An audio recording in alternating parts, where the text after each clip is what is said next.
చౌకగా ఇస్తున్నా. బాబు నిజంగా చౌకగా ఇస్తావా? నిజంగా ఇస్తా మేడం, మాట అంటే మాటే.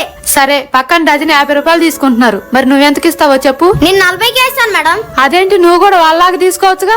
వాళ్ళ తీసుకుంటే ఇవి త్వరగా అయిపోవుగా మేడం. త్వరగా అయిపోవాలని తక్కువ కమ్మితే నీకు లాస్ వస్తుంది కదరా. అయ్యో, అసలు విషయం మీకు తెలియదులే మేడం. అబ్బో, ఏంట్రా అది? ఎన్నటిదాకా ఇవన్నీ కొంచెం ఎక్కువ రేటుకి అమ్మాను. ఇప్పుడే త్వరగా ఇంటికి వెళ్ళాలని రేటు తగ్గించా. అంత త్వరగా ఇంటికెళ్ళి ఏం పడవాలి? మా అమ్మని చూడాలి.